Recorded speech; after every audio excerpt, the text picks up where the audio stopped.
Hello friends, ಇವತ್ತು ನಿಮ್ಮ premium member credit balance ಅಥವಾ VBO ಕ್ರೆಡಿಟ್ ಬ್ಯಾಲೆನ್ಸ್ನ ಯಾವ ರೀತಿಯಲ್ಲಿ ಬಳಕೆ ಮಾಡ್ಕೋಬೇಕು ಅನ್ನೋ ಬಗ್ಗೆ ಒಂದು ಸಣ್ಣ ಟ್ಯೂಟೋರಿಯಲ್ ವಿಡಿಯೋ ನೋಡಿ. ನಿಮ್ಮ ಪ್ರೀಮಿಯಂ ಮೆಂಬರ್ ಬ್ಯಾಲೆನ್ಸ್ ಎಲ್ಲಿರುತ್ತೆ ಅಂತ ಕೇಳಿದ್ರೆ, ಹೋಮ್ ಪೇಜಲ್ಲಿ ಹೋದರೆ ಬೆನಿಫಿಟ್ಸ್ ಅನ್ನುವಂಥ ಸೆಕ್ಷನ್ ಕ್ಲಿಕ್ ಮಾಡಿದಾಗ ಇಲ್ಲಿ ನೀವು ನೋಡ್ಬೋದು ಪ್ರೀಮಿಯಂ ಮೆಂಬರ್ಶಿಪ್ ಇದೆ, VBO ಇರುತ್ತೆ. So premium membership check in click ಮಾಡಿದಾಗ ಅದು ಓಪನ್ ಆಗುತ್ತೆ. ಸೊ ಇದರಲ್ಲಿ ನಿಮ್ಮ ಬ್ಯಾಲೆನ್ಸ್ ಕಾಣುತ್ತೆ, 4,900 ರೂಪಾಯಿ ಅನ್ನುವಂಥ ಬ್ಯಾಲೆನ್ಸ್ ಕಾಣುತ್ತೆ. ಸೊ ಈಗ ಫಾರ್ ಎಕ್ಸಾಂಪಲ್ ನೀವೊಂದು ಇನ್ಶೂರೆನ್ಸ್ ಪರ್ಚೇಸ್ ಮಾಡಿದ್ದೀರಾ.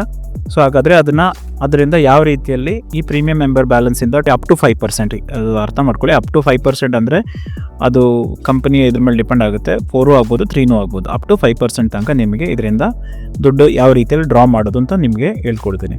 ಸೊ ಮೊದಲನೇದಾಗಿ ನೀವು ಟಾಪಲ್ಲಿ ರೈಟ್ ಹ್ಯಾಂಡ್ ಸೈಡಲ್ಲಿ ನೋಡ್ಬೋದು, ಬ್ಯಾಲೆನ್ಸಲ್ಲಿ 4,900 ರೂಪಾಯಿ ಕಾಣ್ತಾ ಇದೆ. ಈಗ ನೀವು ಆಲ್ರೆಡಿ ಒಂದು ಇನ್ಶೂರೆನ್ಸ್ ಪರ್ಚೇಸ್ ಮಾಡಿದ್ದೀರಾ. ಇನ್ಶೂರೆನ್ಸ್ ಪರ್ಚೇಸ್ ಮಾಡಿ ಅದು ನೀವು ಆಲ್ರೆಡಿ ಆ ಬಿಲ್ ಅಪ್ಲೋಡ್ ಮಾಡಿ ನಿಮಗೆ ಕ್ಯಾಶ್ ಬ್ಯಾಕ್ ಬಂದಾಗಿದೆ. ಸೊ ಪ್ರೀಮಿಯಂ ಮೆಂಬರಿಂದ 5% ತನಕ ಯಾವ ರೀತಿಯಲ್ಲಿ ಕ್ಲೈಮ್ ಮಾಡ್ಕೊಳ್ಳೋದು ಅಂತ ಕೇಳಿದ್ರೆ, ನೀವು ನಿಮ್ಮ ಇನ್ಶೂರೆನ್ಸ್ ನೀವು ಪರ್ಚೇಸ್ ಮಾಡಿರೋಂಥ ನಮ್ಮ AGS ಕಾರ್ಡಿನ ಆಪರೇಷನ್ ಎಕ್ಸಿಕ್ಯೂಟಿವ್ ಕಾಲ್ ಮಾಡಿ ಅವ್ರಿಗೆ ಕೇಳಬೇಕು, ಸರ್ ಎಷ್ಟು ದುಡ್ಡು ಇದರಿಂದ ನಾನು ಡ್ರಾ ಮಾಡ್ಬೋದು ಅಂತ. ಫಾರ್ ಎಕ್ಸಾಂಪಲ್ ಅವ್ರು ಹೇಳಿದ್ರು, ಒಂದು ಉದಾಹರಣೆಗೆ ಮಾಡ್ತಾ ಇರೋದಷ್ಟೇ. ಈಗ ಅವ್ರು ಹೇಳಿದ್ರು, ಸರ್ ಇದರಿಂದ ನೀವು ಒಂದು 150 ರೂಪಾಯಿ ನೀವು ಈ ಪ್ರೀಮಿಯಂ ಮೆಂಬರ್ ಬ್ಯಾಲೆನ್ಸಿಂದ ಬಳಕೆ ಮಾಡ್ಬೋದು ಅಂತ ಅಂದರೆ, ನೀವು ಮಾಡಬೇಕಾದಷ್ಟೇ ಇಲ್ಲಿಗೆ ಹೋಗ್ತೀರಾ, ಪ್ರೀಮಿಯಂ ಮೆಂಬರ್ ಬ್ಯಾಲೆನ್ಸ್ ಎಲ್ಲಿ ಇದೆಯಲ್ಲ ಕ್ಲಿಕ್ ಮಾಡ್ತೀರಾ. ಇಲ್ಲಿ ನಿಮಗೆ ಪೇ ನೌ ಅನ್ನುವಂಥ ಒಂದು ಆಪ್ಷನ್ ಕಾಣುತ್ತೆ, pay now. So pay now click ಮಾಡ್ತೀರಾ. ಇಲ್ಲಿ 150 ಸೆಲೆಕ್ಟ್ ಮಾಡ್ತೀರಾ.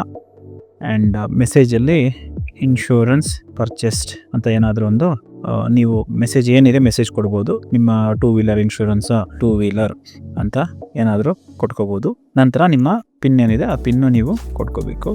ಸೊ ಈ ಥರ ಪಿನ್ನ ನೀವು ಕೊಟ್ಟಾಗ ಇಲ್ಲಿಗೆ ಪೇ ಅಂತ ಕೊಟ್ಟಾಗ 150 ರೂಪಾಯಿ ಈಗ ಇಲ್ಲಿಂದ ನೋಡಿ ಮೈನಸ್ ಆಯಿತು. ಈಗ ನಿಮಗೆ ಈ ದುಡ್ಡು ಆಪರೇಷನ್ ಎಕ್ಸಿಕ್ಯೂಟಿವ್ ಕಾಲ್ ಮಾಡಿದ್ರೆ ಅವ್ರು ನಿಮಗೆ ಏನು ಹೇಳ್ತಾರೆ ಅಂತಂದರೆ, ಆ ದುಡ್ಡನ್ನ ಅವರು ನಿಮಗೆ ರಿವಾರ್ಡ್ ಪಾಯಿಂಟ್ ಆಗಿ ನಿಮ್ಮ ಅಕೌಂಟ್ಗೆ ಆ್ಯಡ್ ಮಾಡ್ತಾರೆ.